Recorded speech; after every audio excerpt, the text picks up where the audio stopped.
Olá, pessoal.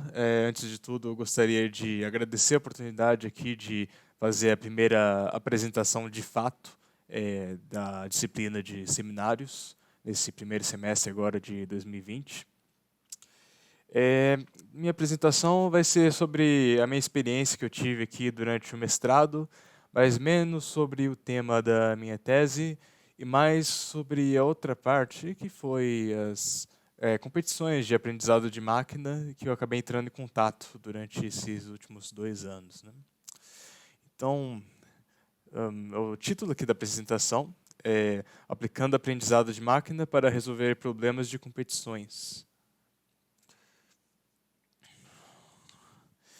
Então, primeiro eu vou falar um pouco sobre mim. Meu nome é Bruno Klaus. Eu fiz aqui minha trajetória começou desde cedo aqui na Unifesp, no ICT do Unifesp.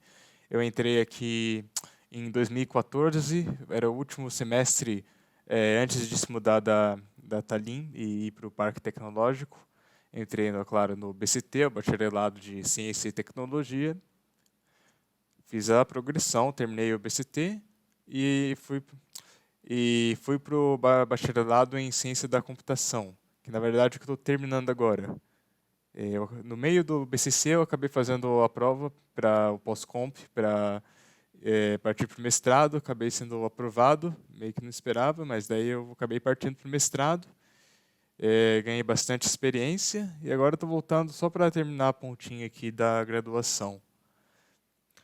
Minha área de pesquisa, aprendizado semi-supervisionado, que inclusive recentemente eu publiquei um paper lá que ia ser numa conferência da República Tcheca, que eu coloquei no canal acho que uma semana atrás, mais ou menos. Então, se tiver interesse nessa parte, é aprendizado semi-supervisionado baseado em grafos. Mas venho desde sempre aqui da Unifesp, BCT, BCC, mestrado, tudo por aqui. Exceção que eu fiquei 1 ano de Ciências Sem Fronteiras, ainda durante o BCT na Holanda, Universidade TUI, Technische Universiteit Eindhoven, na Holanda, que é uma grande universidade, inclusive, se for ver a competição de data science para o Covid-19, que é o vírus que a gente está enfrentando aí, eu vi que o primeiro lugar que estava na competição, pelo menos um tempo atrás, era baseado na solução lá dessa universidade, da TUI, também a Universidade do Dijkstra. Mas acho que especificamente sobre mim já falei o suficiente, né? Então eu quero falar da minha experiência, como é que eu entrei em contato com essas competições e eventualmente eu vou chegar nas vantagens que você acaba encontrando, né, quando você participa dessas competições de data science. Então, eu tinha acabado de entrar, nem sabia meu tema direito, de competição, de mestrado. Eu cheguei a ter dois semestres já, no segundo eu tive já aula de aprendizado de máquina com a professora Lorena. E eu creio que essa primeira competição foi no semestre depois disso. Então, considero que eu tinha pouca experiência ainda com esse tipo de coisa. Eu nunca tinha entrado numa competição dessas antes. Então, essas competições de aprendizado de máquinas costumam ser sempre no Kaggle. Tem outras plataformas, mas esse de longe é mais importante. Então, eu posso até passar e mostrar um exemplo aqui. Essa foi a primeira competição que eu participei, do Data Science Challenge, nesse evento EF 2019, que era para os alunos do ITA e da Unifesp. Aqui você vê a página. Aqui você tem o overview, ele te mostra os conjuntos de dados. Você pode fazer notebooks, que é para você poder quase que você fazer um portfólio, né? Se você tiver interesse para mostrar depois e para ajudar a comunidade e tudo mais. Tem um esquema de discussões aqui e um leaderboard que a gente vê com mais calma depois. Mas beleza. Eu tive um mínimo lá de aprendizado de máquina, por curiosidade eu cheguei a mexer em algumas bibliotecas de aprendizado de máquina antes disso, mas é pouca experiência. Então como é que funciona a minha primeira competição? Na verdade, a minha primeira competição foi essa que aconteceu no ITA. Quem me avisou que estava acontecendo era a minha orientadora, a minha supervisora, que é a Lilian Berton. E a gente acabou fazendo um grupo, que a gente acabou chamando de Los Bertones, que era originalmente o grupo dos orientados dela. Né? Então, essa daqui foi a equipe, no final das contas. Eu aqui, o outro aluno de mestrado, Samuel, que também terminou o mestrado recentemente. O William de Hunster, que terminou a graduação BCC, também recentemente. E no meio da competição a gente acabou se juntando com esse cara do ITA, do Cassiano Mello, um grande cara, que estava trabalhando junto com a Intel, eu lembro que estava fazendo estágio na Google, eu não estou acompanhando onde que ele está agora, mas enfim. Então, posso já falar como é que a gente foi criando esses modelos para a primeira competição, certo? Esse daqui está usando diretamente os slides que eu usei para apresentar lá no ITA, uma banca lá dos professores do ITA, a gente apresentou os três melhores apresentaram lá para fazer a última decisão. Então, essa daqui foi a primeira, foram modelos de regressão para a predição de preços de imóveis. Então, como é que foi o desafio? A gente começou com um desafio já com bastantes dados. A gente queria gerar um modelo capaz de predizer o preço de imóveis baseado nas características deles. E é um conjunto muito grande de imóveis. Existiam 2 milhões e 300 imóveis diferentes, para você ter uma noção. É muitos dados. O dataset, o conjunto de dados, é composto por anúncios com atributos textuais, com atributos numéricos. Textuais está falando, por exemplo, é o próprio anúncio que foi dado. Por exemplo, vendo casa, tal, aí ele fala sobre a casa e essas coisas. Atributos numéricos, você vai ter coisas como latitude e longitude, metros quadrados, esse tipo de coisa. E ainda tinha dados como imagens da sacada da casa, por exemplo, que acabou não sendo muito útil, mas estava lá. Então, esse foi o primeiro desafio, foi talvez um dos mais pesados por causa da quantidade de dados. Foi algo bem pesado para se chegar de primeira. Mas foi uma boa experiência. Teve anúncio de imóvel, você pega o anúncio de imóvel, faz o modelo, aí você chega no preço final. E outra coisa, você tem todos esses atributos e você quer prever o preço, certo? O preço, a gente precisa de uma métrica apropriada para você medir o quão bom é o nosso modelo de aprendizado de máquina. No caso, a gente usa uma métrica que é o Mean Squared Error, certo? O erro quadrático médio, só que a versão você passa um logaritmo nos preços primeiro. Por quê? Porque, em geral, se você tem uma casa que vale 200 mil, aí você fala que o preço dela é 400 mil, é um erro muito pior do que você tem uma outra que vale 2 milhões e você fala que é 2 milhões e 200, certo? É mais interessante, por exemplo, porcentagem do que é um absoluto. Então, não é porcentagem direto, mas fazer essa transformação de logaritmo ajuda a você mitigar fazer uma avaliação um pouco melhor. Inclusive, isso a gente pode ver que o erro quadrático médio dá muito valor a outliers, a gente faz a transformação logarítmica, e os preços não posso ter uma distribuição que é normal, eu diria normal, mas ele chega a algo bem mais próximo de uma distribuição normal que nos dá um modelo mais interessante, né? É uma métrica que corresponde mais ao que a gente quer na realidade. Ele minimiza um erro que a gente quer que seja minimizado. Certo? Então, muito útil essa transformação logarítmica do preço. A segunda característica que a gente viu desse problema é que a gente tinha várias features tabulares. E várias tinham alto índice de falta. Então, a gente pode aproveitar aqui para ver quais que eram essas features, esses atributos que eram numéricos tabulares. Por exemplo, a gente tem aqui o número de... a gente tem os metros quadrados, o número de andares, expenses é o quanto é gasto, que eu não sei nem exatamente o que corresponde agora. Temos latitude e longitude, número de quartos. Aí, metros quadrados, a gente tinha do terreno total e da parte coberta, por exemplo. E, por exemplo, latitude e longitude, 50% faltava. E é uma informação que ajuda bastante no final das contas. Então, foi algo que a gente teve que tratar. Então, primeiro de tudo, a gente fez uma análise de correlação de Spearman, eu acho. A gente vê que algumas coisas como metros quadrados estão correlacionados com o aumento do preço. Mas latitude e longitude, elas não é necessariamente aumentar ou diminuir, aumentar assim, a latitude e longitude que aumenta o preço, mas elas vão ser importantes também, obviamente. Então, a primeira coisa que a gente tem que fazer com qualquer um desses problemas que a gente, que a gente encontra com análise de dados, tem que fazer uma certa pre-processing, fazer um processamento preliminar aí dos dados. O primeiro exemplo que a gente achou foi nessa competição aqui, que tem alguns dados que eram totalmente outliers e a gente acabou removendo para não fazer nenhuma predição muito extrema, né, ou influenciar muito o padrão do nosso classificador. Então, você vê aqui que sempre que a gente tem um conjunto de dados com muitas milhões de amostras, a gente espera que tenha alguma que esteja errada, totalmente fora do padrão. Então, aqui a gente vê, por exemplo, metros quadrados, tem um que é totalmente fora do padrão, aqui, esse ponto aqui na direita. Né?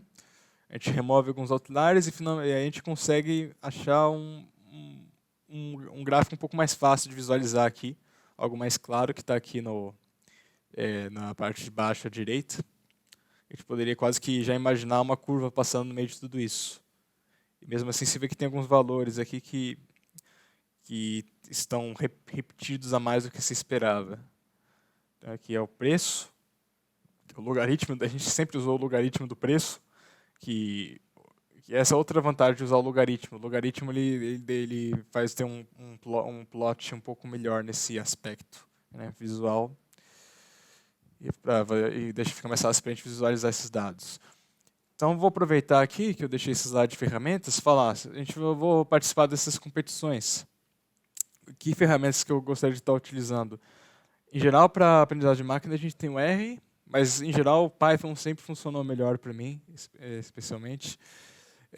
Temos o Python, você tem todas as bibliotecas que você quer para análise de dados, essas coisas. E, por exemplo, Pandas é uma ferramenta para você mexer com os data frames, que contêm os seus dados. E Matplotlib para fazer os gráficos. TensorFlow, ele é especializado na parte de Deep Learning, que é redes neurais e tudo isso. Ele pode fazer uso da sua GPU. É sempre bom você ter um computador razoavelmente bom para fazer essas coisas, mas existem outras alternativas se você não tem um computador tão bom assim. GitHub, para você poder compartilhar e trabalhar colaborativamente com outras pessoas, que foi algo que eu precisei fazer bastante. Scikit-learn tem vários modelos de aprendizado de máquina out of the box que você pode usar. Keras também tem integrado com a parte de Deep Learning. Eu cheguei a usar o SQLite para esse primeiro problema, que tinha muitos dados. Eu não necessariamente usaria isso agora, mas... e o Sphinx para documentação, que é sempre bom ter, né? Para as outras pessoas entenderem o que você está fazendo quando a gente está fazendo uma colaboração no GitHub. Então, você tem toda uma formatação certinha lá para você poder ver os parâmetros, as coisas de cada método que você faz. Esse daqui é um exemplo, né, de formatação, de documentação. Aqui é só um método qualquer, e tem todo o negócio, o formato certinho para você colocar e aparecer nesse API Documentation aqui. Certo. Fizemos algumas coisas para pré-processamento, removemos alguns outliers, fizemos uma categorização de data, categorização também de currency, que era quase sempre real, mas tinha algum outro que era dólar, ou chegou a ter um que era peso mexicano. Dados faltantes, com alto índice a gente preencheu tudo com 0, para o caso de Deep Learning a gente tem técnicas de imputação, que é média ou mediana. E para Deep Learning a gente também pode fazer normalização de dados. Você faz uma transformação para que sempre tenha média 0 e variância ou desvio padrão igual a 1. Então tá. A gente começou trabalhando. O importante nessas competições é sempre você estar de olho nas regras. Você sempre tem algumas regras específicas, algumas competições no Kaggle, você tem um limite para se juntar. Nessa, você podia se juntar a qualquer momento e não tinha nenhum limite assim, de números, número de participantes. Então, como é que essa competição se desenvolveu? Eu posso até parar para falar aqui. Tava inicialmente eu, o Samuel e o William, todo mundo aqui da Unifesp. A gente se focou em fazer modelo. A gente estava começando, então a gente chegou à conclusão seguinte: estamos começando, vamos fazer um modelo que é bom na parte numérica. Parte de texto, parte de imagem, isso vamos dar menos ênfase e fazer algo que é bom numérico. Então, a gente fez uma parte muito boa numérica, que foi um modelo Random Forest, que é um desses modelos baseado em árvore de decisão, que ficou razoavelmente bom para essa parte numérica. Só que a gente não estava fazendo parte usando a parte de textual, por exemplo. Quem estava fazendo isso era o nosso camarada do ITA lá, o Luqueciano, que estava tentando fazer tudo ao mesmo tempo. Mas o que ele não percebeu é que Random Forest, em geral, funcionou bem melhor do que do que as redes neurais para a parte numérica específica. Porque as redes neurais não conseguiam tratar bem quando faltavam muitos dados, por alguma razão. No final dos contos, a gente acabou se juntando e acabou virando o melhor dos dois mundos. Estava bem junto, assim. Acho que no final a gente aqui da Unifesp está um pouquinho em cima, mas efetivamente um encostado no outro. E a gente acabou juntando para ficar com o primeiro lugar no final. Mas enfim, vamos falar de enriquecimento dos dados. Nós temos um insight aqui. A gente tem vários dados faltantes, certo? Então a gente precisava de uma boa aproximação para dados faltantes. E qual desses dados faltantes que a gente escolheu? A gente tinha alguns atributos, né? Área coberta em metros quadrados, faltava só alguns poucos dados, então, para quê? Aí é difícil de aproximar. A despesa também era difícil de aproximar. Latitude e longitude, a gente tinha um jeito. Foi o nosso insight, foi que tinha muitos dados faltantes, era algo que era importante para o nosso modelo, de acordo com o feedback que a gente pegava da Random Forest, e é fácil de aproximar pela seguinte razão. A gente usou o Google Maps, o API do Google Maps. A gente sempre tinha um outro atributo que falava, era place with parent names. Ele falava, está localizado em Brasil, cidade de São Paulo, quer dizer, estado de São Paulo, cidade de São José dos Campos, bairro Jardim das Indústrias, ou algo do tipo. E isso tinha para todos os dados. Então, o que a gente fez, a gente criou na verdade, eu tive responsável por essa parte, para pegar essa latitude, né? A gente faz um negócio chamado Reverse Geolocalization, eu acho que é o nome, que a gente pega essa descrição aqui em texto, o seu Google tem um serviço que ele vai te devolver a latitude e longitude. Mais do que isso, a gente pegou um bounding box que faz um contorno aqui dessa região, e a gente usou isso como uma feature para o nosso modelo de aprendizado de máquina. E teve um resultado, teve uma melhora significativa, né? E também a gente usou dados aqui do IBGE para o estado, que teve menos efeito, mas a gente usou também.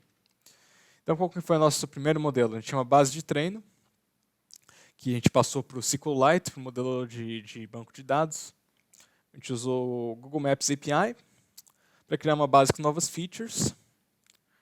E a gente também conseguiu detectar algumas features simples, por exemplo, usou regex para detectar, por exemplo, o preço. Se o preço estava na própria descrição, a gente já acabava de uma vez só, já detectava e usava isso como resposta. E funcionava bem. Então a gente também usou isso, não mudou tanto isso, mas a gente usou isso também, para criar uma base com novas features.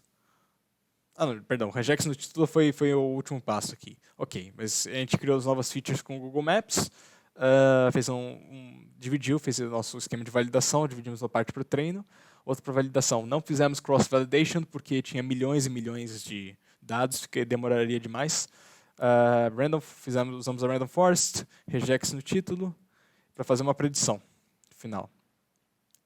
Então, uma das coisas importantes nessas competições é sempre você ter um esquema de validação bom.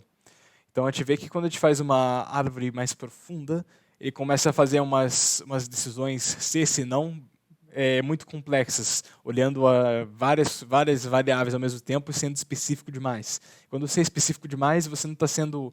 Você está pegando regras que é por acaso, que acontecer meio que por acaso nos dados, né, o famoso overfitting. Você está pegando uma hipótese que é muito complexa. E para ter uma boa generalização, né, aprendizado de máquinas, a gente precisa ter hipóteses menos complexas em geral. Então, o que acontece é que a gente diminui a profundidade das árvores até a gente vê que a diferença entre treinamento e validação também diminui. Mas o Random Forest é um dos melhores algoritmos. Porque, em geral, a validação não decresce muito quando você aumenta a profundidade. Que é algo interessante, né? Que aconteceu aqui nesse caso. Porque redes neurais, por exemplo, pode mostrar uma validação totalmente que acaba decrescendo quando você aumenta a complexidade. Random Forest pode acontecer também, a gente sempre tem que olhar o que está acontecendo, mas ele, em geral, ele acaba tratando isso melhor já.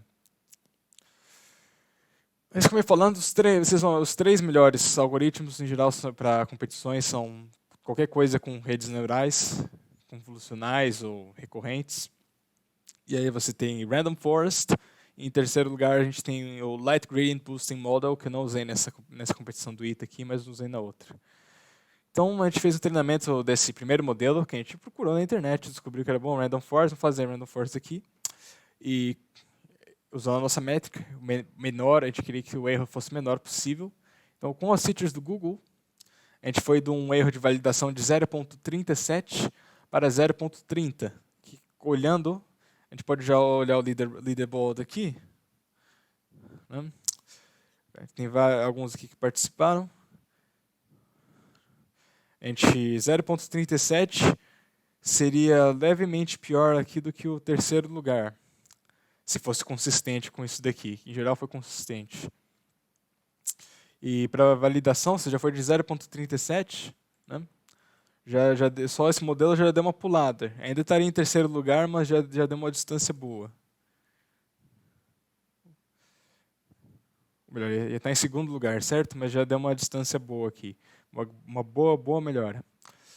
Então, tirando isso, tem toda a parte que eu não vou entrar muito aqui, porque não foi a parte que eu fiz, mas teve processamento de texto.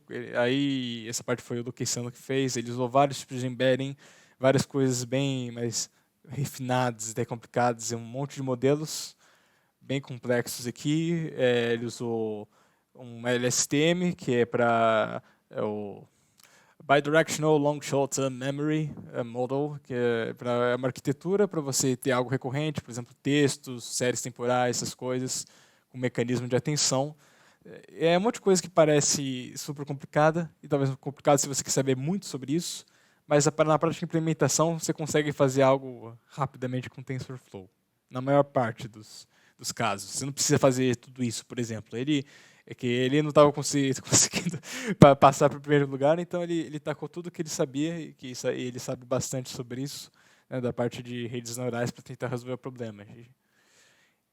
Mas se usar qualquer técnica dessa de recorrente funcionaria bem para a parte do texto. Ele faz uma extração de features com uma rede pré-treinada, fez uma arquitetura específica aqui. E como é que ele acabou ficando? Ele usou um tipo de stacking, ele fez descrição do anúncio, ele fez um modelo de redes neurais em cima disso, título do anúncio, fez um modelo de redes neurais em cima disso, e tentou usar as imagens também, juntou tudo, fez um modelo de stacking, que quer dizer que você está combinando todas essas coisas que vieram de modelos anteriores, tentou ajudar os dados tabulares e fez uma predição. Usar todo esse modelo super complexo para fazer um modelo final. 18 modelos, não precisava de tanto, mas 18 modelos com uma certa diversidade. Né? E para fazer uma predição final. Uma predição que ficou boa, em geral comparável à da Random Forest, que era o que da gente aqui da Unifesp estava fazendo. Mas eu acho que ele teve alguns problemas, né, com esse modelo de stacking, que ele tenta combinar tantas coisas que qualquer erro na parte de validação pode fazer predições que estão dando overfitting demais, por exemplo. Mas mesmo assim tinha uma predição que no leaderboard ficava parecido com a nossa. E no final das contas, ele acabou jogando tudo isso fora, toda essa complexidade fora, e fez um modelo mais simples, que ainda juntava toda a parte da entrada, mas ela juntava tudo de uma vez só, de primeira, sem fazer modelos em cima de cada uma, para você já fazer uma predição só. Lê tudo de uma vez e faz a predição. Que é um modelo, tanto que ele chamou isso, ele aprendeu com o que ele tinha feito, ele só falou, esse modelo aqui que ele chamou de Keep it simple, stupid. Ou seja, deixa as coisas simples, mais simples do que estavam, e faz esse modelo. O pessoal pega tudo de uma vez, mete tudo numa representação de rede neural e faz a sua predição. Então, o nosso modelo final foi junção desses modelos anteriores. Do Random Forest, acho que tem os cores aqui. Então, a gente tem o modelo do Random Forest, que é o 1 aqui, 0.27, né? E o modelo 2, que era toda essa junção com stacking lá complicada e tal, ficou pior e demorava bem mais para rodar. E o modelo 3 demorava um pouco menos para rodar e conseguiu ficar um pouco melhor que a nossa Random Forest. E esse modelo 3 ficou pronto no último segundo, basicamente, que a gente usou para predição. Então a gente só fez uma combinação simples, né, entre esses 3 modelos aqui. E agora chegando a outra parte importante, que é bom você fazer esses ensembles quando você tem modelos diferentes. Você tem um approach aqui, uma abordagem para rede neural, você tem uma abordagem para Random Forest, que usa os dados, vê os dados de jeito diferente. É mais possível que você tenha um resultado melhor quando você combine. Nesse caso, teve um ótimo resultado quando a gente combinou os nossos modelos. 0.23, ninguém esperava que ia dar abaixar tanto o erro assim quando a gente tivesse simplesmente uma combinação simples entre esses modelos. Então, o que funcionou nessa primeira competição? Um ensemble por média simples, enriquecimento dos dados com a nossa API do Google, processamento de textos e imagens. O que não funcionou bem, stacking. Não tenta complicar demais as coisas, que é mais fácil de dar problema, principalmente quando você está entrando em competição assim e você não tem experiência. E tem outras coisas que podia ter tentado que não é muito relevante aqui. Então, essa foi a primeira competição. Eu vou rapidamente olhar o tempo aqui, porque eu fiquei um tempo falando sobre isso, antes de falar um pouco da próxima. Então, resumindo, estava no terceiro semestre aí do mestrado, ainda com pouca experiência na prática de aprendizado de máquina, e eu comecei a adquirir essa experiência com essa competição promovida pelo ITA, no evento EEF, maio de 2019. Como eu tinha pouca experiência, nós nos focamos em fazer primeiro um modelo que era bom na parte numérica, utilizando uma técnica de Random Forest, e foi uma ótima decisão, porque nós tivemos outro cara que trabalhou na parte textual e a gente acabou se juntando com ele. E nosso modelo teve uma boa melhora por causa dessa junção de 2 paradigmas diferentes, 2 abordagens diferentes. E se a gente não tivesse usando essas abordagens diferentes, a gente não teria ganho. Aqui a gente vê aqui o leaderboard final. A gente vê aqui que nós ficamos com 0.23168, 46 entradas combinando todo mundo. Em segundo lugar, nós tivemos aqui o Gabriel Moreira. Eu sei que ele, pelo menos até uns tempos atrás, ele era um Lead Data Scientist numa empresa que eu esqueci o nome. Claro, ele montou o próprio modelo dele, ele já tem mais experiência, fez a própria coisa dele e tem um ótimo resultado aqui, e quase de primeira ele chegou a algo bem parecido com o que a gente tinha. Então, algo para parabenizar, assim. Mas o que eu gostaria de falar sobre essas competições, você tem várias competições. Uma das vantagens, a primeira vantagem que eu falar dessas competições de Data Science é que elas valorizam o trabalho feito em um período de tempo. Você vê várias competições de maratona, de programação, por exemplo, que é basicamente, você vai chegar aqui e fazer 20 exercícios de uma vez, ou quantos exercícios você puder, em um período de 3 horas ou 4 horas, ou seja, quanto que for. E tem muita gente, por exemplo, eu sou uma pessoa que escreve, digita lento, faz as coisas lenta. Meu jeito é mais estar trabalhando consistentemente, que é algo que é uma realidade quando você está fazendo mestrado. É mais importante você estar andando sempre na direção do seu objetivo, do que, num dia eu vou fazer tudo de uma vez. Então, é algo a ser valorizado. Essas competições de data science, em geral, valorizam isso. A gente tem um mês, ou seja, o que for, o que importa é o resultado que você tiver no final do mês. O número de tentativas, o número de vezes que você tentou e deu algo errado e você precisou corrigir algo, não importa. Você pode ver quantas vezes, importa o seu resultado final, o quão bom o seu modelo ficou no final das contas. E é algo que você tem uma certa... você tem um período para você trabalhar esse modelo. Não é algo que você tem que treinar e fazer de uma vez só. Não, você está trabalhando todo dia para fazer isso. Então, eu acho uma grande vantagem. É algo para colocar na anotação aí de resumo, isso é uma grande vantagem. Outra vantagem que a gente teve nessa competição a gente conseguiu fazer um paper, né? Ganhando o primeiro lugar, a gente fez um paper chamado Housing Price Prediction with a Deep Learning and Random Forest Ensemble. Que a gente fez. A gente fez meio corrido, porque o deadline estava chegando rápido. A gente queria ter mandado para a Brasis.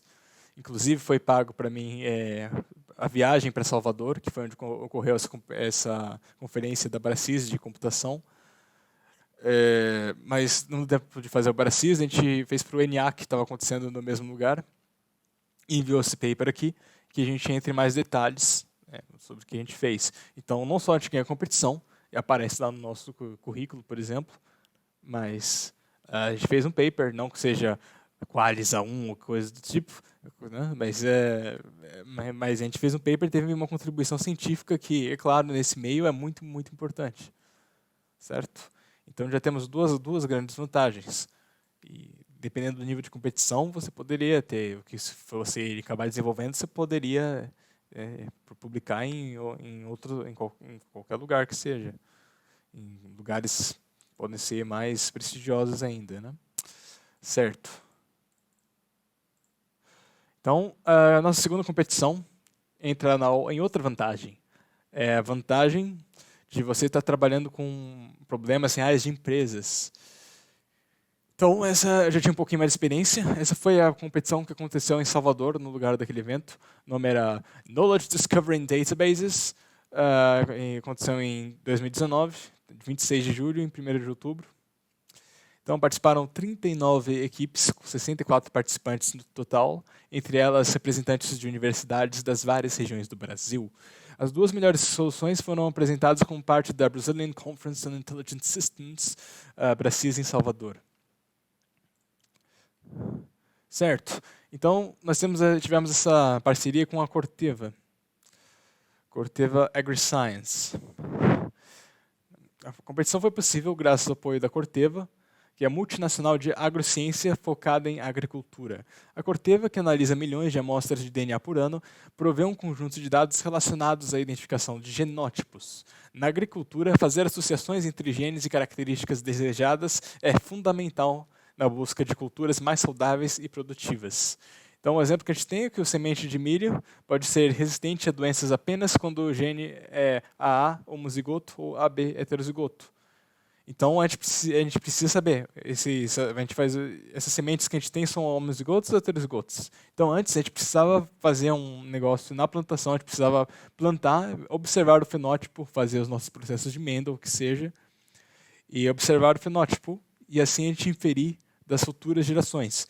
Hoje, nós temos um teste de genotipagem para o gene, usando resultados de laboratório. Então, quando você observa a planta, é fácil. Mas e se você só tem as sementes?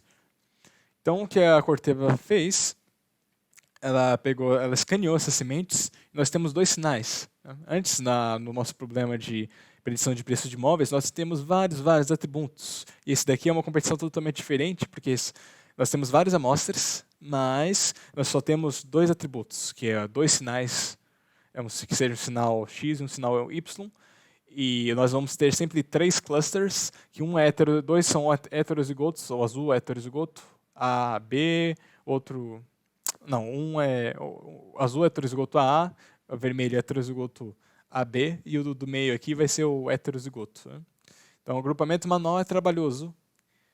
Então, o que a Corteva fez é uma ferramenta de agrupamento automático. E cabe, nesse caso, o nosso objetivo dessa competição foi ver o quão bom era esse agrupamento automático comparado ao agrupamento manual. Então, você vê um exemplo de agrupamento manual, ele consegue identificar algumas coisas mais avançadas aqui, algumas padrões mais avançados. E agrupamento incorreto acaba cometendo erros. Então, nosso objetivo aqui foi detectar esses erros do agrupamento incorreto. Então, a ideia é achar agrupamentos automáticos ruins e mandá-los para um especialista. Esse foi o desafio. O desafio dessa competição foi dar score para agrupamentos automáticos. Então, nós prevemos a similaridade entre partições de marcadores moleculares produzidos por agrupamentos manuais e os produzidos por uma ferramenta de autoagrupamento. Fato, nós temos acesso direto às coordenadas do grupo de cada ponto na imagem anterior. Então, cada ponto nessa imagem aqui corresponde aqui a a cor vai corresponder ao homozigoto ou heterozigoto, ao grupo, e nós temos um grupo de controle aqui em verde, certo? E, além disso, nós temos as coordenadas bidimensionais para cada ponto desse daqui. E, no final das contas, eu acabei produzindo imagens para esses pontos. E, nesse caso, eu participei sozinho desse, porque o Samuel e o William estavam participando, ocupados com outras coisas. Mas eu recebia o dinheiro para viajar para lá, então eu participei da competição que está acontecendo ali também. Então, como é que foi a abordagem geral utilizada? Então, outro desafio diferente, outra abordagem. Nós podemos manualmente extrair atributos simples que permitem boa predição. Porque como é que o agrupamento manual é feito? O biólogo vai lá e ele faz um círculozinho aí no agrupamento. Então, com essa fórmula aí de oval, né, é interessante você pegar o atributo dessa oval estimada. Ou, por exemplo, a variância, se aproxima com uma distribuição normal bidimensional. E você tem os atributos que aproximam cada um desses círculos aqui, desses ovais. Então, podemos manualmente extrair atributos simples que permitem boa predição. E atributos complexos podem ser inferidos usando uma rede neural convolucional, que recebe a imagem como entrada. Então, usando a experiência que eu tive nessa primeira competição, eu falei, ok, agora eu sei como usar a parte do redes neurais que não era tão bom antes. Então, eu vou estar fazendo uso disso também. Então, atributos manuais. Primeiro passo foi começar pelo mais simples. Usamos a porcentagem de cada cluster, quanto por cento dos dados está em cada cluster. E nós aproximamos cada cluster, cada agrupamento com uma gaussiana. Então, nós temos localização no espaço, dispersão, e não, likelihood, quão próximo isso está de uma distribuição gaussiana bidimensional. Temos média. Além disso, nós tivemos uma métrica de silhueta, que também é dada para cada ponto, e nós calculamos a média, desvio da métrica de silhueta para cada ponto. Silhueta indica o quão próximo está esse ponto está do outro cluster que não é o dele, por exemplo. Então, mais métricas relacionadas a agrupamentos. Diâmetro de cada gaussiana, distâncias mínimas entre pontos de agrupamentos diferentes.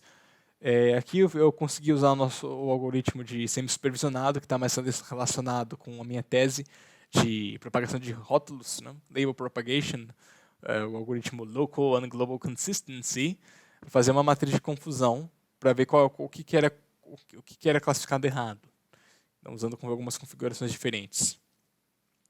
Finalmente, nós tínhamos alguns atributos, alguns casos específicos. Por exemplo, o caso do heterozigoto. O que era aqui? Sim. Nós podemos ter duas gaussianas aqui, por exemplo. Então, a gente tentou fazer um fitting com duas gaussianas. Esse foi um dos casos específicos. E, em outros casos, a gente tinha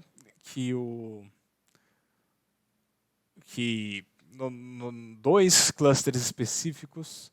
Aqui, esse foi o caso que eu estava procurando, perdão. Em alguns casos, nós tivemos duas gaussianas que correspondem a um cluster heterozigoto. Então, é um fenômeno que acontecia nos dados, para variar, porque são dados reais. Então, às vezes acontece de você ter duas linhas assim que correspondem a um único grupo heterozigoto, que é um caso bem específico que a gente teve que tratar. Então, como é que eu tratei disso? Foi primeiro passar uma linha, né, para tentar fazer uma regressão linear nesses dados, e aí eu tento passar duas linhas e vejo a melhora, qual que foi. Então, aí eu consigo identificar desse jeito. Então, se eu consigo ter uma melhora muito melhor passando duas linhas na regressão em vez de uma, então eu achei esse caso específico. Então, recapitulando, as redes neurais, temos vários tipos de redes neurais, mas com um perceptron multicamadas. É sempre útil pensar nas redes neurais como uma função muito, muito complicada dos nossos dados. E nós que minimiza uma função de perda. No caso, a nossa diferença do que a gente está predizendo, né, do esperado. Redes neurais convolucionais são inspiradas pela sensibilidade local do cérebro. Ela aprende filtros que extraem propriedades topológicas, usa o fato de que imagens têm algum tipo de coerência local, e a gente faz uso das convoluções que vão sendo passadas pelos dados. E temos layers de pooling para para ser resistentes a pequenas translações.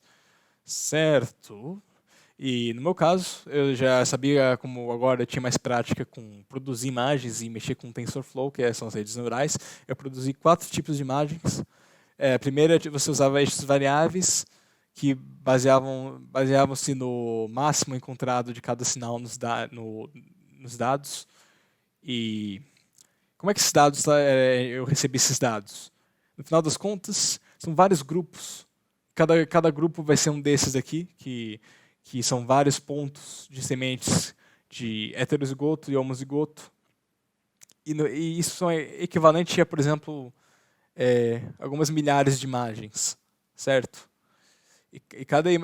Então, no final das contas, a gente está trabalhando com um certo número de imagens que tenta fazer um agrupamento manual. São vários casos. Esse daqui que você está vendo na tela é um caso. Nós sempre pegamos 200 sementes e classificamos algumas como homozigoto AA, outras como homozigoto BB e algumas como heterozigoto e outras como controle. Então são várias imagens e cada imagem são 200 sementes e dentro dessas sementes algumas são homozigotos, outras são heterozigotos e outras são de controle, certo?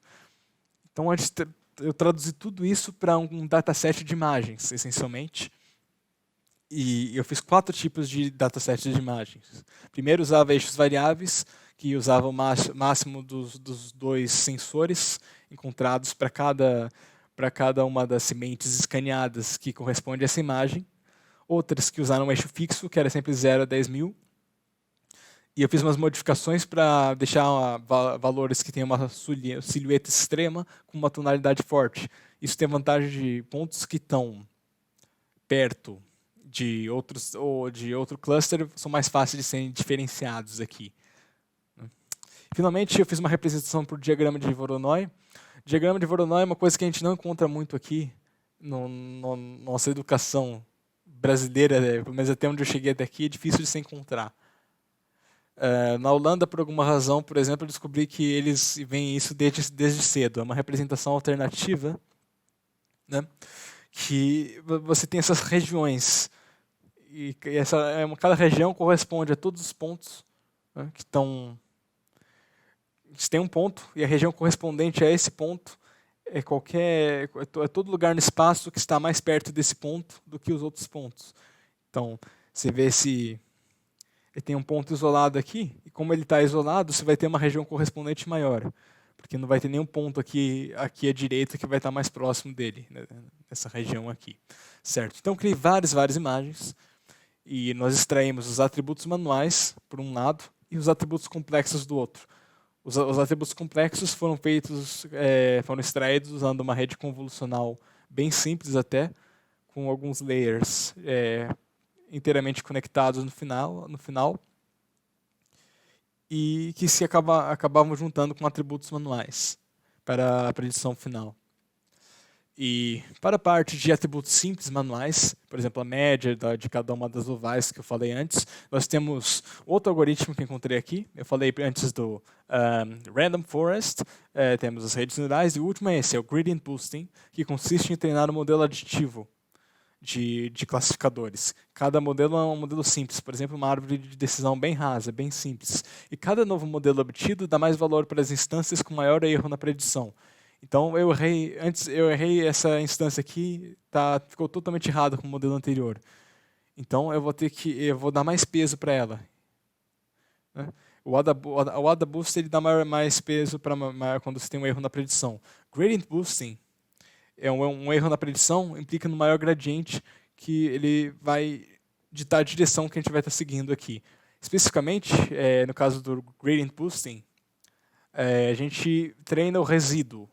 A gente treinou um modelo, a gente tem um modelo aqui atual, que é essa soma aqui, de ρi e HI. Cada HI é um modelo bem simples, só que esse modelo vai ter um erro. Esse modelo vai ter um resíduo, que vai ser esse resíduo que você vê aqui na direita. Então, na verdade, a gente está treinando um novo modelo para aprender a distribuição desse resíduo. Esse resíduo, nessa formulação que a gente faz, acaba correspondente ao oposto do gradiente na função específica de erro quadrático médio. Se a gente está medindo o nosso erro pelo erro quadrático médio, então fazer o fitting nesse resíduo aqui e adicionar esse novo modelo ao que a gente já tem, corresponde a seguir ao gradiente nesse erro de função de erro quadrático médio. Ao somar a nova predição, nós estamos aproximadamente tomando passo na direção contrária do gradiente. Então, juntando tudo, o Light Gradient Boosting Model foi usado para atributos manuais combinados com os extraídos das redes neurais, porque eu também extraí alguns atributos complexos das redes neurais antes da rede neural fazer a predição. Certo? Então, a raiz do erro quadrático médio dos melhores modelos foi o seguinte: só o Light Gradient Boosting Model, com os atributos manuais, deu 0.1228. As redes neurais, 0.1259, separado um do outro. E no caso, eu fiz um ensemble com várias redes neurais também. Cada rede neural usando um tipo de imagem diferente, como foi visto anteriormente. E no final das contas, juntando os dois, novamente o princípio aqui, é um princípio muito importante de juntar esses modelos diferentes, que têm uma visão diferente dos dados, né? E deu algo 0.1104, que foi uma melhora significativa. E o nosso ensemble final aqui foi combinando 12 modelos obtidos ao longo da competição. Isso daí é só para deixar a performance o melhor possível, é um pouco mais avançado que o normal. Foi só uma combinação convexa aqui de modelos. A predição 1 foi a média ponderada, com um peso fixo apenas para cada um dos 12 modelos. A predição 2 foi um peso de cada modelo que foi dada conforme a distância média. Então, a gente dava uma preferência para... A gente tem 12 predições, a gente tem uma preferência por predições que estão mais próximo da média de predições. Então, efetivamente, eu estava jogando as predições muito extremas para fora. Certo? Então, esse esquema final, a gente passou de 0.1104 para uma pequena melhora de 0.1050, que foi suficiente para pegar o segundo lugar no Public Leaderboard e no Private também. Então, mais uma vez...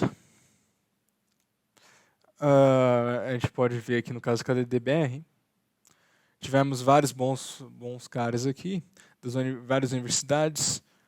Tem aqui esse cara que participou, estava no ITA, que eu lembro. Esse cara que tinha participado já em outros anos, que é de Minas. E teve até um pouco mais de visibilidade, eu acho, essa competição, porque nós temos a participação, inclusive, aqui do Giba, que é... Esse cara é a lenda, né? Não tem muito o que falar. Ele agora está trabalhando na NVIDIA. Ele é Grandmaster de competições. Por muito tempo ele teve o maior ranking de todo mundo que já participou de competições no Kaggle, que é a maior plataforma de competições de data science no mundo. Então, ele era o primeiro, agora ele é o número 3. Né? Agora, você volta aqui. Meu ponto de novo. Ok, o cara pode ser melhor, ele talvez não tenha tanto tempo para participar disso, mas eu vi que ele tentou pelo menos umas 2 ou 3 vezes fazer uma nova submissão que melhorou a submissão que ele tinha antes. Tá, ele pode ter tido menos tempo para trabalhar nisso. Eu tive mais tempo para trabalhar nisso. Certo? Claro que não sou tão bom quanto esse cara, que é o primeiro no ranking, né? Mas, trabalhando bastante, eu cheguei aqui e fui participar lá em Salvador. Certo? E o único que ficou, o grupo que ficou melhor que eu, foram esses 5 caras aqui que também trabalharam duro pra caramba. Cada um deles trabalhou muito duro aqui. O pessoal aqui do Humberto, aqui de Alfenas, o Humberto Doutor, que orientou lá eles. Eu e os caras estávamos trabalhando bastante duro nesses modelos aqui. E isso acabou sendo reconhecido no final. Aqui é o Humberto Brandão, o Hugo Pinto, João Pedro, né, Felipe e o Mário Augusto.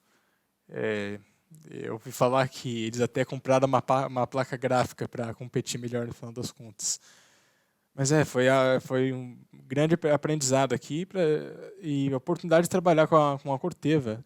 Eu acabei tendo outras coisas, mas eu podia até ir atrás da Corteva para fazer um trabalho mais de perto com eles, né? Mas como eu acabei me ocupando com as outras coisas de mestrado, acabou não dando tempo. Mas provavelmente eu poderia ter feito algum tipo desse trabalho sem muito problema, né? Porque tem o interesse dos caras. E a nova competição agora é da Embraer aqui, está tendo no Data Science Challenge aqui no ITA. Começou aqui agora. Essa está sendo bem difícil, porque está super difícil você fazer uma predição melhor do que simplesmente a média. Então, para você ver, é outro desafio totalmente diferente, que talvez Light Gradient Boosting, Random Forest e os outros modelos normais não tratem tão bem, por exemplo, né? Então, cada competição é uma nova história, é um trabalho para ser desenvolvido, que você pode ganhar reconhecimento, você pode eventualmente trabalhar com empresas, né? Esse daqui é da Embraer, então eu acho que vai ser bastante útil. Inclusive, um dos caras que trabalhou nesse problema é o João, aqui, que estava na Unifesp, se não me engano. Ele que lhe trouxe esse problema, eu acho, para o pessoal do ITA, que está organizando a competição. Mas em resumo, vou resumir aqui, o importante disso daqui tudo, se vocês que querem fazer o resumo aí para os seminários, se quiser falar um pouco, pode falar um pouco da competição, falar só bem por cima dos modelos que foram utilizados, mas cada vez que fala uma coisa que é importante, uma lição de vida aqui que acabou ajudando, você dá mais foco para isso. Qual que foi a vantagem aqui disso tudo? Eu já falei aqui, poder trabalhar com empresas, poder fazer uma publicação, visibilidade, sabe? Seja o que for, eu posso colocar aqui, vou lá no meu LinkedIn e falar, fiquei na frente do Giba, não importa, sabe? Você sempre pode colocar, sabe, quem que vai falar. É uma coisa factível aqui. Mas você pode colocar, você tem vantagem. Eu vou chegar na empresa, vou querer trabalhar com uma empresa. Eu participei dessas competições de Data Science, fui bem, tive bons resultados. Da parte acadêmica, de mestrado, posso fazer um artigo baseado na competição, que nem foi o que aconteceu. E eu vou estar sempre trabalhando aqui com empresas, porque então, eu teve a Corteva, agora estava com a Embraer. Quanta gente aqui não acaba trabalhando em Embraer? Mas você vai ter um diferencial se você trabalhar, se você participou disso e resolver um problema de data science para eles já, certo? Se tiver interesse em colaborar com eles e tal. É sempre um diferencial a mais que você tem quando isso acontece. Isso sem falar em toda a experiência com todos os algoritmos, porque eu chego no mestrado aqui, eu não tinha experiência com nada. Eu vou fazer experimentos com coisas teóricas sem estar com nenhum dataset específico, semi-supervisionado. Ok, mas como é que eu chego em problemas mais reais, certo? Como é que eu trabalho com algo mais real? E competição é algo para você ter contato com esse outro lado, que é super importante para você se desenvolver como pesquisador, se desenvolver como data scientist e tudo mais. Então essa acho que é a lição que eu queria tomar. E convido vocês a participarem sempre dessas competições de data science, não que seja nem para ganhar, mas só para você ganhar esse aprendizado. E se você estiver numa situação que você tem um problema real para ser resolvido, você vai estar mais bem preparado para resolver isso tudo, certo? Então, é isso que eu queria falar. Mais uma vez, obrigado. Você ficar aqui 60 minutos, eu não sei quanto que deu exatamente, mas era para ser mais ou menos isso. Então, obrigado por escutar todos os seminários, obrigado ao professor Jai por deixar eu ser essa efetivamente primeira palestra aqui dos seminários. É isso, gente. Muito obrigado mais uma vez. Se tiver qualquer questão sobre isso, ou qualquer tipo de interesse de competições e tal, eu sempre estou aí para responder qualquer questão. Muito obrigado, viu? Agradeço.